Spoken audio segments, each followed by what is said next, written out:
لا حول ولا قوة إلا بالله العلي العظيم. أعوذ بالله من الشيطان الرجيم. بسم الله الرحمن الرحيم. الحمد لله والصلاة والسلام على رسول الله وعلى آله آل الله. محترم ناظرین، السلام علیکم ورحمۃ اللہ وبرکاتہ. آج کی گفتگو قرآن مجید کے 8ویں پارے کے بارے میں ہے. اس پارے میں 2 حصے ہیں. پہلے حصے میں سورہ انعام کی آیت 111 سے لے کر آخر سورت تک کی آیات. اس کے بعد دوسرے حصے میں سورہ اعراف کا آغاز ہوتا ہے جس کی ابتدائی 87 آیات اس پارے میں ذکر ہوئی ہیں. ٹوٹل اس پارے میں 141 آیات ہیں. پہلا حصہ سورہ انعام کا، اس میں خداوند عالم نے چند باتوں کی طرف اشارہ کیا ہے. جیسا کہ عرض کیا تھا کہ سورہ انعام کی ابتدائی آیاتوں میں کچھ اعتقادی مسائل پروردگار عالم نے بیان کیے ہیں، جبکہ بعض کو 7ویں پارے میں بیان کیا گیا اور بعض کو 2 دوسرے حصے ہیں، اس کو 8ویں پارے میں بیان کیا گیا ہے. سب سے پہلے یہ کہ مخالفین قرآن کبھی بھی اللہ کی نشانیوں کو برداشت نہیں کرتے اور اس پر ایمان نہیں لاتے. ایک موضوع جو اس سورہ میں بیان ہوا ہے وہ یہ ہے کہ اگر خداوند عالم کسی انسان کی ہدایت کرنا چاہے تو اس کے سینوں کو کشادہ کر دیتا ہے اور پھر اس کو اسلام قبول کرنے کے لیے آمادہ کر دیتا ہے. لیکن اگر کوئی انسان اپنے اختیار سے پیغمبروں کے راستے کو نہیں طے کرتا اور اپنے گمراہی کے اصرار پر ڈٹا اور اس راستے کو اختیار کرتا ہے، گمراہی کے راستہ پر اصرار کرتا رہتا ہے، تو اس سے توفیق سلب ہو جاتی ہے. اس کے بعد اگر وہ 1000 معجزہ بھی دیکھ لے تب بھی وہ اللہ پر ایمان نہیں لائے گا اور راہ راست پر نہیں آئے گا. خدا نے 111 نمبر کی آیت میں اسی کی طرف اشارہ کیا ہے. وَلَوْ أَنَّنَا نَزَّلْنَا إِلَيْهِمُ الْمَلَائِكَةَ وَكَلَّمَهُمُ الْمَوْتَى وَحَشَرْنَا عَلَيْهِمْ كُلَّ شَيْءٍ قُبُلًا مَا كَانُوا لِيُؤْمِنُوا إِلَّا أَن يَشَاءَ اللَّهُ وَلَكِنَّ أَكْثَرَهُمْ يَجْهَلُونَ. اور اگر ہم ان کی طرف فرشتے نازل بھی کر دیں اور ان سے مردے کلام بھی کر لیں اور ان کے سامنے تمام چیزوں کو بھی جمع کر دیں تو بھی یہ ایمان نہ لائیں گے مگر یہ کہ خدا ہی چاہ لے. لیکن ان کی اکثریت جہالت سے کام لیتی ہے. 118 سے 121 تک کی آیات میں حلال گوشت اور حرام گوشت کے بارے میں پروردگار عالم نے بحث کیا. انہی میں سے ایک وہ حیوان ہے جس کو اللہ کے نام سے ذبح نہ کیا گیا ہو.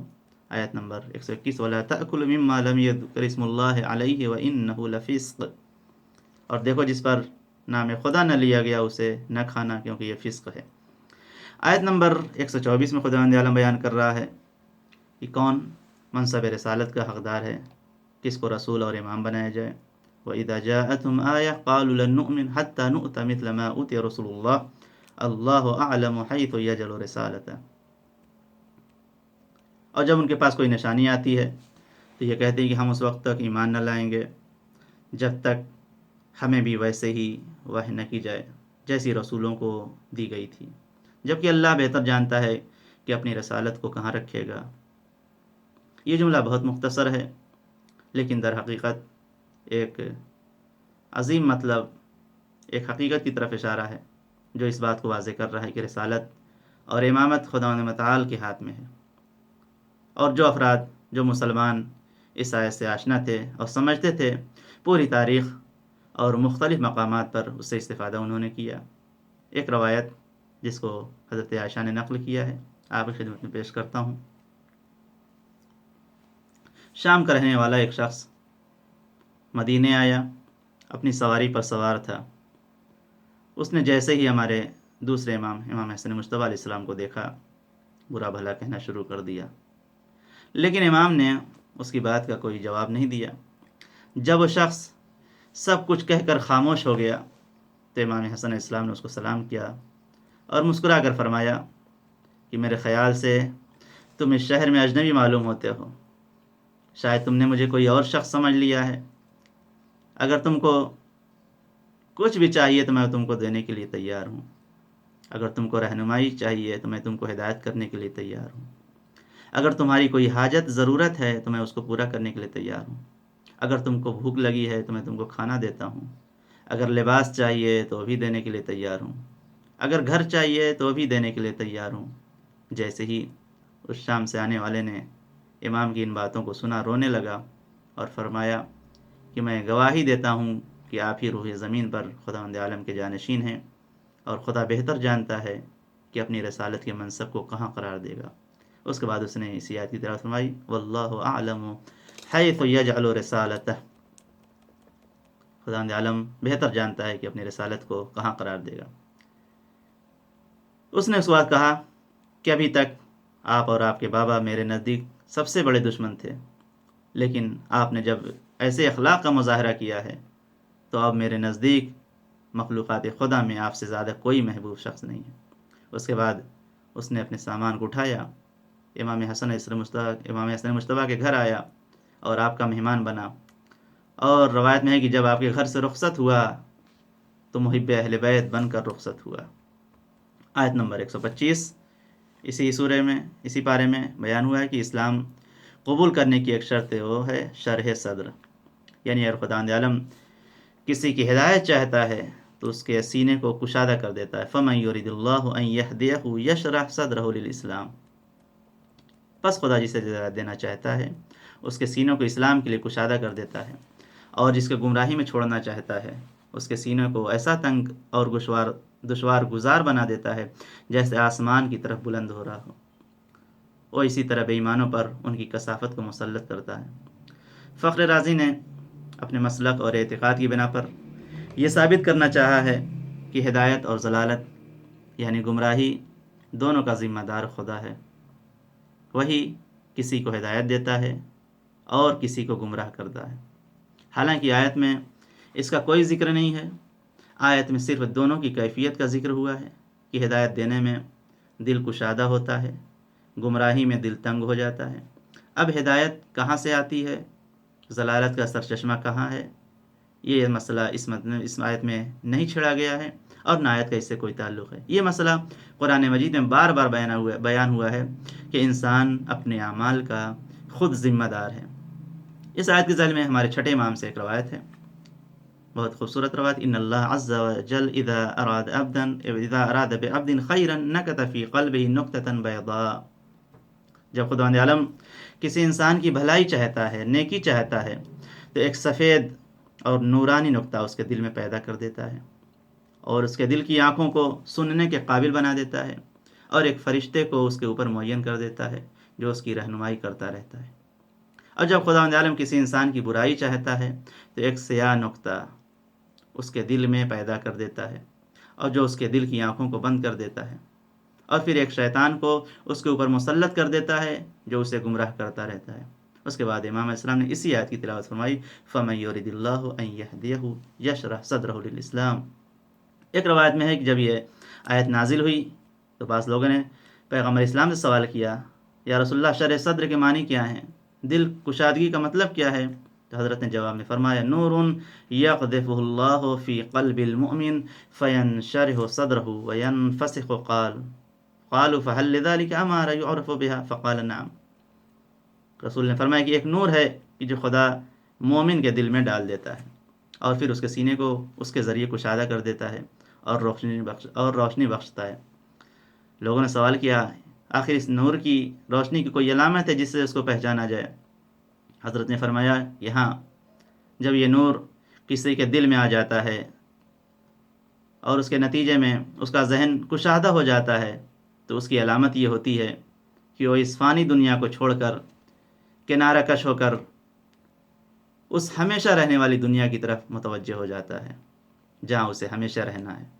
دوسری علامت یہ ہے کہ ایسا شخص اس فنا اور دھوکے دینے والی دنیا سے انسان کنارہ اختیار کر لیتا ہے۔ تیسری علامت یہ ہے کہ وقت گزر جانے سے پہلے ہی موت کے سلسلے کی آمادگی کرنا شروع کر دیتا ہے۔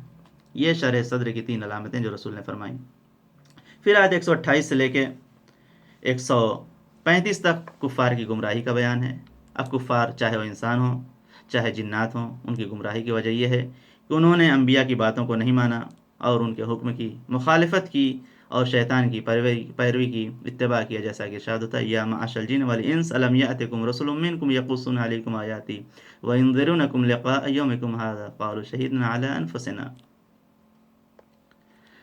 اے گروہ جن و انس، کیا تمہارے پاس تم میں سے کوئی رسول نہیں آیا جو ہماری آیتوں کو بیان کرتا اور تمہیں آج کے دن کی ملاقات سے ڈراتا؟ وہ کہیں گے کہ ہم خود اپنے خلاف گواہ ہیں، اور ان کو زندگانی دنیا نے دھوکے میں ڈال رکھا تھا، انہوں نے خود اپنے خلاف گواہی دی کہ وہ کافر تھے۔ اس کے بعد آیت نمبر 136 سے 146 تک کفار کے ان خرافاتی احکام کو بیان کیا گیا ہے جو انہوں نے اپنی طرف سے بنا لیے تھے، جس کو قرآن نے باطل تصور کیا ہے۔ وَجَعَلُوا لِلَّهِ مِمَّا ذَرَأَ مِنَ الْحَرْثِ وَالْأَنْعَامِ نَصِيبًا فَقَالُوا هَذَا لِلَّهِ بِزَعْمِهِمْ وَهَذَا لِشُرَكَائِنَا۔ اور ان لوگوں نے خدا کی پیدا کی ہوئی کھیتی میں اور جانوروں میں اس کا حصہ بھی لگایا ہے، اور یہ اعلان کیا ہے کہ ان کے خیال کے مطابق خدا کے لیے ہے اور ہمارے شریکوں کے لیے ہے۔ اس کے بعد فرمایا کہ جو شرکا کا حصہ ہے وہ خدا تک نہیں پہنچ سکتا، اور خود جو خدا کا حصہ ہے وہ ان شریکوں تک نہیں جا سکتا۔ اس کے بعد پروردگار نے کہا کہ کس قدر بدترین فیصلہ ہے جو یہ لوگ کر رہے ہیں۔ پھر آیت 151 سے 153 تک خدا عالم نے دین کے 10 اہم قوانین کو 2 آیتوں میں ذکر کیا ہے۔ سب سے پہلے کہ اللہ تشرکوا بہ شیئا، آیت نمبر 151 میں کہ اللہ تعالیٰ کے ساتھ کسی کو شریک نہ کیا جائے۔ دوسرے بالوالدین احسانا، ماں باپ کے ساتھ، والدین کے ساتھ اچھا برتاؤ کیا جائے۔ تیسری چیز لا تقتلوا اولادکم من املاق نحن نرزقکم وایاہم، اپنی اولاد کو، اپنے بیٹوں کو غربت کی بنا پر، فقر کی بنا پر قتل نہ کیا جائے، کیونکہ ہم تمہیں بھی رزق دیتے ہیں اور انہیں بھی۔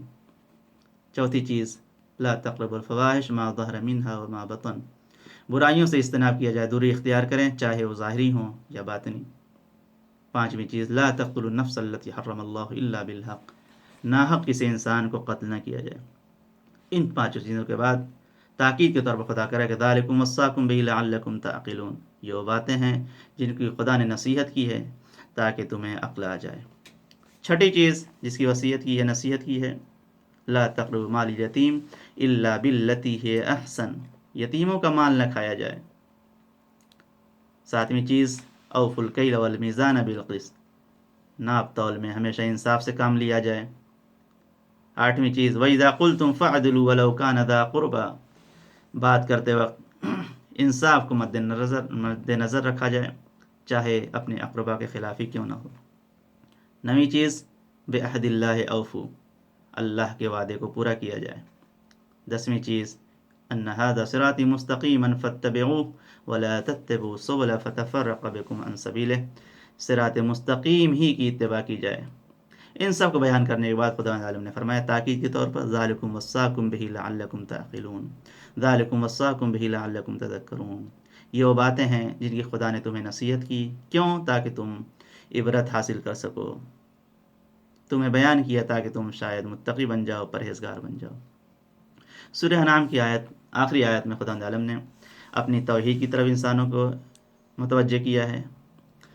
آیت 161 سے لے کے 165 تک خدا عالم نے توحید بیان کیا ہے، جن میں سے ایک عظیم اور برجستہ آیت یہ ہے قُلْ إِنَّ صَلَاتِي وَنُسُكِي وَمَحْيَايَ وَمَمَاتِي لِلَّهِ رَبِّ الْعَالَمِينَ، اے پیغمبر آپ کہہ دیجئے کہ میری نماز، میری عبادتیں، میری موت، میری زندگی سب اللہ کے لیے ہے جو عالمین کا پالنے والا ہے۔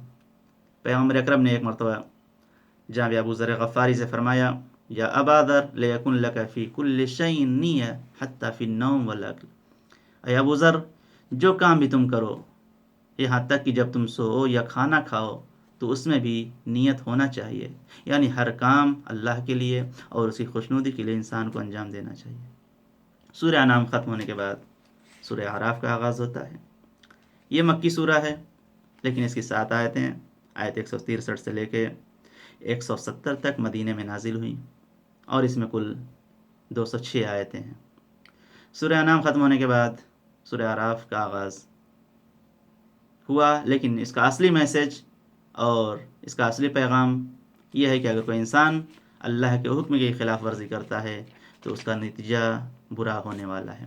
اس سورہ کے پہلے حصے میں آیت 1 سے 36 تک خداوند عالم نے انسانوں کے سب سے بڑے دشمن جسے اکثر انسان غافل رہتے ہیں یعنی شیطان، جو ہمیشہ انسان کو بہکانے کی کوشش کرتا ہے، گمراہ کرنے کی، اس کی طرف خداوند عالم نے انسانوں کو متوجہ کیا ہے۔ آیت 16 و 17 میں شیطان خدا سے عرض کر رہا ہے، قال فبما اغويتني لاقعدن لهم صراطك المستقيم ثم لآتينهم من بين ايديهم ومن خلفهم وعن ايمانهم وعن شمائلهم۔ اس نے کہا کہ پس جس طریقے سے تو نے مجھے گمراہ کیا ہے میں تیرے سیدھے راستوں پر بیٹھ جاؤں گا، اس کے بعد سامنے پیچھے داہنے بائیں سے آؤں گا اور تو اکثریت کو شکر گزار نہ پائے گا۔ خدا نے فرمایا کہ تو یہاں سے نکل جا، تو ذلیل ہے، مردود ہے، اب جو بھی تیرا اتباع کرے گا میں تم سب سے جہنم کو بھر دوں گا۔ جب شیطان نے چاروں سمت کا حوالہ دیا اور کہا کہ میں چاروں سمت پر بیٹھ جاؤں گا، دائیں بائیں آگے پیچھے، اور سب کو بہکاؤں گا، تو خدا عالم نے انسان کے لیے 2 راستے کھول دیے۔ یہ اس کا لطف و کرم ہے، اس نے زمین کو بھی کھولا، آسمان کے راستے کو بھی، اور فرمایا کہ دیکھو آسمان سے رحمت نازل ہوگی اور زمین سے رحمت کے چشمے پھوٹیں گے، اور اس طریقے انسان شیطانی بلاؤں سے محفوظ رہے گا۔ ایک حدیث جس میں ہمارے 5 امام باقر اسلام نے ارشاد فرمائی اس آیت کی تفسیر میں، ثم لآتینہم من بین ایدیہم ومن خلفہم، شیطان نے جو یہ کہا کہ میں انسان کو آگے سے بہکاؤں گا، سامنے سے، امام نے فرمایا اس کا مطلب یہ ہے کہ وہ شیطان انسان کی نظر میں آخرت کی اہمیت کو کم کر دے گا۔ امام نے فرمایا کہ اس جملے کا مطلب کہ میں انسان کو پیچھے سے بہکاؤں گا، اس کا مطلب یہ ہے کہ شیطان لوگوں کو مال جمع کرنے کی، واجب حقوق ادا نہ کرنے کی تشویق کرے گا تاکہ مال انسان وارثوں کے لیے چھوڑ کر مر جائے۔ اس کے بعد امام نے فرمایا کہ میں شیطان کا یہ جملہ کہ میں لوگوں کو داہنے سے بہکاؤں گا، اس کا مطلب یہ ہے شیطان کا کہ میں لوگوں کے دین کو خراب کروں گا اور پھر گمراہی کو ان کی نظر میں بہترین بنا کر پیش کروں گا۔ اور پھر اس جملے کا مطلب امام نے فرمایا کہ میں شیطان کا جو یہ جملہ کہ میں انسانوں کو بائیں سے بہکاؤں گا، یہ ہے کہ شیطان انسانوں کے دلوں پر لذتوں اور شہوتوں کو غالب کر دے گا۔ آیت نمبر 20 اور 21 میں حضرت آدم حوا کی داستان کو بیان کیا جا رہا ہے۔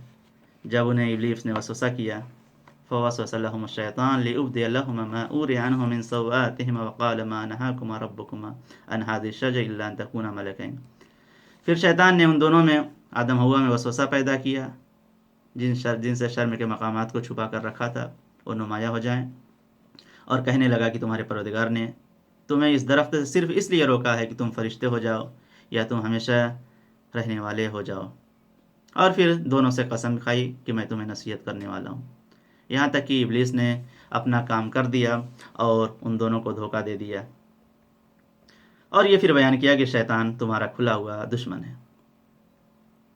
اس کے بعد خدا عالم نے شیطانی وسوسوں سے نجات پانے کے راستے کو بیان کیا ہے اور فرمایا کہ دیکھو بہترین راستہ نجات کا لباس تقوی ہے، اگر انسان اس کو اختیار کرتا ہے، اپنے بدن پر ڈالتا ہے، تو پھر اس کے اندر اخلاقی خرابی ظاہر نہیں ہو سکتی۔ یا بنی آدم، آیت نمبر 26 میں، یا بنی آدم قد انزلنا علیکم لباسا یواری سوآتکم وریشا ولباس التقوی ذلک خیر ذلک من آیات اللہ لعلہم یذکرون، اے اولاد آدم ہم نے تمہارے لیے لباس نازل کیا ہے جس سے اپنی شرمگاہوں کا پردہ کرو، اور زینت کا لباس بھی دیا ہے، لیکن تقوی کا لباس سب سے بہتر ہے۔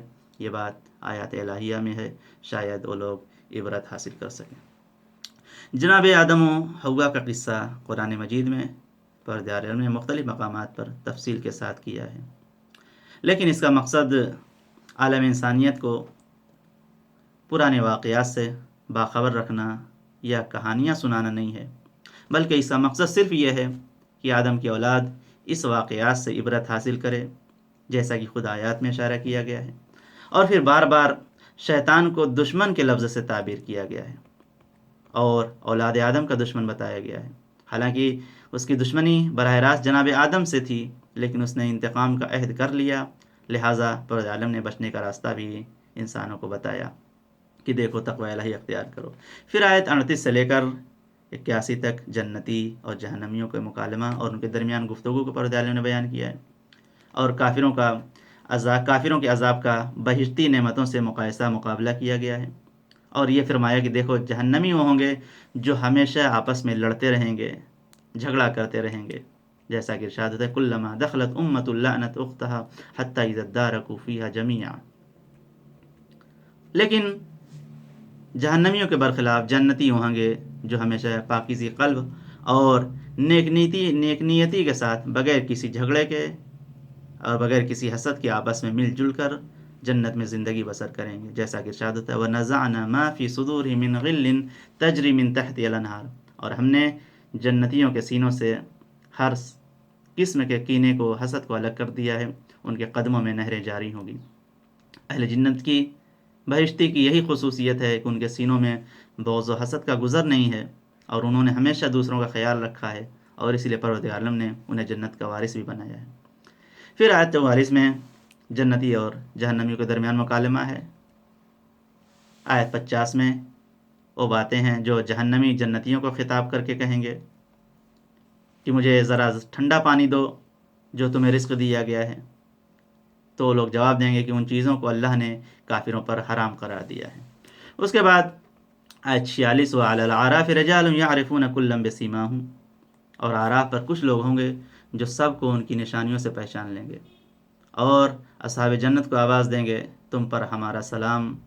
وہ جنت میں داخل نہ ہوئے ہوں گے لیکن اس کی خواہش رکھتے ہوں گے۔ یہ بات مسلمات میں ہے کہ جنت اور جہنم کے درمیان ایک طبقہ ہے جسے اعراف کہا جاتا ہے۔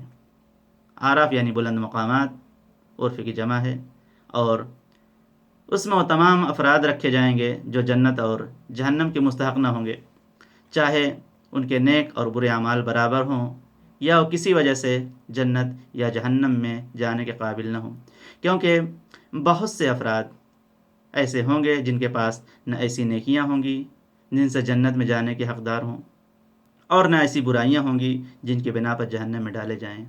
مثال کے طور پر عقلی اعتبار سے دیوانہ اگر کوئی ہے، یا جو مجنون ہے یا پاگل ہے، یا معاشرتی اعتبار سے ایسے علاقے میں زندگی بسر کر رہا ہے جہاں بظاہر دین کا پیغام نہیں پہنچا، ایسے افراد کو ایسے مقام پر رکھا جائے گا۔ اس کے بعد رسول اسلام امیر المومنین حضرت علی بن ابی طالب صلی اللہ علیہ وسلم کی ایک حدیث جس میں آپ ارشاد فرماتے ہیں نحن اصحاب الاعراف من عرفناہ بسیماہ وادخلناہ الجنہ، اصحاب اعراف ہم اہل بیت ہیں، اور جس کو بھی اس کی صورت سے پہچانیں گے کہ یہ ہم اہل بیت کی پیروی کرتا ہے تو ہم اس کو جنت میں داخل کر دیں گے۔ اس کے بعد اس 8ویں پارے کے آخر میں 5 نبیوں کا اور ان کی قوموں کے قصے کو پردے عالم نے بیان کیا ہے۔ آیت 59 سے لے کے 78 تک قوم نوح، قوم عاد، قوم ثمود، قوم لوط اور قوم شعیب اور ان کے نبیوں کی داستان کو مفصل بیان کیا پردے عالم نے، اور ان کی داستانوں کو بیان کرنے کو مقصد بھی بیان کیا ہے کہ دیکھو ان قصوں کی حکمتیں یہ ہے کہ تسلی رسول اکرم ہو، انسان اچھے اور بروں کے انجام کو بھی جان لے، اور یہ بھی جان لے کہ دیکھو اللہ تعالیٰ کے یہاں دیر ہے اندھیر نہیں ہے، اور رسالت کی دلیل ہے کہ امی ہونے کے باوجود پچھلی قوموں کے قصے بتائے جا رہے ہیں، اور 5ویں دلیل یہ بیان کہ دیکھو یہ تمہارے لیے انسانوں کے لیے عبرت اور نصیحت ہے۔ یہ وہ باتیں تھیں جو خداوند عالم نے 8ویں پارے میں بیان فرمایا ہے۔ آخر میں خداوند عالم سے یہی دعا ہے کہ ہم سب کو تلاوت قرآن کے ساتھ ساتھ تعلیمات قرآن و اہل بیت پر عمل کرنے کی توفیق عنایت فرمائے۔ وآخر دعوانا ان الحمد للہ رب العالمین، والسلام علیکم ورحمۃ اللہ وبرکاتہ۔